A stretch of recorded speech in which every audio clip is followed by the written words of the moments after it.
بسم اللہ الرحمن الرحیم۔ کیا اس طرح کرنا جائز ہے کہ اگر کوئی شخص صبح سے لے کر شام تک جتنے بھی اعمال کرتے ہیں، نفلی ذکر ہے، نوافل ہے، تہجد کی نماز ہے، اور جتنے بھی وہ نیک اعمال کرتے ہیں وہ سارے ہی امت محمدیہ صلی اللہ علیہ وسلم کے لیے بخشے، تو آیا اس طرح کرنا جائز ہے یا نہیں؟ یعنی وہ اپنے سارے نفلی اعمال محمد صلی اللہ علیہ وسلم کی امت کے لیے بخشے، تو آیا اس طرح کرنا جائز ہے یا نہیں؟ اور کیا اگر جائز ہے تو اس پہ اسے ثواب ملے گا یا نہیں؟ تو سب سے پہلی بات آپ یہ ذہن میں رکھیں کہ ایصال ثواب کرنا، ثواب بخشوانا، چاہے زندہ آدمی ہو یا مردہ ہو، اس کے لیے ایصال ثواب کرنا، ثواب بخشوانا یہ جائز ہے، درست ہے، اور ثواب اس تک پہنچتا بھی ہے، کیونکہ حضور صلی اللہ علیہ وسلم نے بقرہ عید میں 2 مینڈے ذبح کیے تھے، ایک اپنے طرف سے اور ایک ان امت کی طرف سے جنہوں نے آپ صلی اللہ علیہ وسلم پر ایمان لایا ہے اور اللہ کو ایک جانتا ہے، اللہ کو ایک مانتا ہے، اس کے لیے آپ صلی اللہ علیہ وسلم نے ایک مینڈے کو ذبح کیا تھا اور ان کو اس کا ثواب بخشوایا تھا۔ تو دیکھو، آپ صلی اللہ علیہ وسلم نے خود یہ عمل کیا ہے کہ اپنے امت کے لیے ایک مینڈا ذبح کیا تھا اور اس کا ثواب اپنے امت کے لیے بخشوایا تھا۔ تو ایصال ثواب کرنا یہ جائز ہے، درست ہے، اور اس تک پہنچتا ہے۔ اور دوسری بات یہ کہ یہ جو شخص جتنے بھی صبح سے لے کر شام تک یہ نفلی اعمال کرتے ہیں، تو یہ تو بہت مرغوب اور مستحسن عمل ہے، اس پہ تو اس کو بھی اجر ملے گا، اور جتنے لوگوں کے لیے اس نے اعمال بخشوائے ہیں اس تک بھی یہ ثواب پہنچے گا، اور یقیناً یہ بہت ہی خیر کی عمل ہے۔ جتنے بھی اقارب ہے، رشتہ دار ہے، اس کے لیے ایصال ثواب کرنا یقیناً یہ بہت نیکی کا کام ہے۔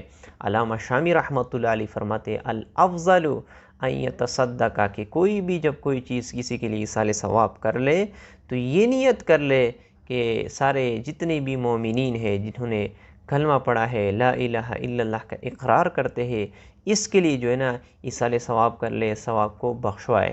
اور دوسری بات یہ ہے وَلَا يَنْقُصُ مِنْ أَجْرِهِ شَيْئًا، کہ اس کے اجر میں سے بھی کوئی چیز کمی نہیں ہوگی۔ یعنی وہ اگر کسی کے لیے ایصال ثواب کر لے، اس نے 4 رکعت نفل پڑھ لیے یا ایک قرآن شریف کی ختم کر لی، تو اس کے ثواب میں سے کوئی کمی نہیں ہوگی۔ یعنی وہ جتنا اس نے تلاوت کی ہے اور کسی میت کو یا سارے مسلمانوں کو اس کا ثواب بخشوایا ہے، تو آیا اس تلاوت کرنے والے کو کچھ نہیں ملے گا؟ نہیں، بلکہ اس کو بھی کامل درجے کے ثواب ملے گا، اور جن کے لیے اس نے ایصال ثواب کی ہے، بخشوایا ہے، ان تک بھی وہ ثواب پہنچے گا۔ تو یقیناً یہ بہت خیر کا عمل ہے، اور اس کے ذریعے سے اللہ رب العزت آپ کو بھی نیکی عطا فرماتے ہیں اور اس تک بھی ثواب پہنچتا ہے۔ اب ایصال ثواب کرنے کا طریقہ، ثواب بخشوانے کا جو طریقہ ہے، اس کے 2 طریقے ہیں۔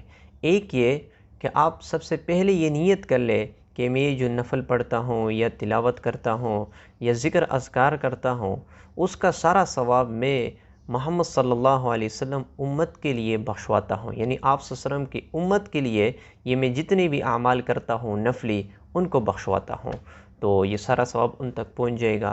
اور دوسرا طریقہ یہ ہے کہ آپ جب یہ سارے اعمال کر لیں، پھر آخر میں آپ دعا کر لیں کہ یا اللہ جتنے بھی میں نے یہ نیک اعمال کیے، ان کا سارا ثواب اے اللہ امت محمد صلی اللہ علیہ وسلم تک پہنچائے، میں ان تک یہ اعمال بخشواتا ہوں، تو یہ سارا ثواب جو ہے نا ان تک پہنچ جائے گا، اور آپ کو بھی اللہ رب العزت خیر سے محروم نہیں کریں گے۔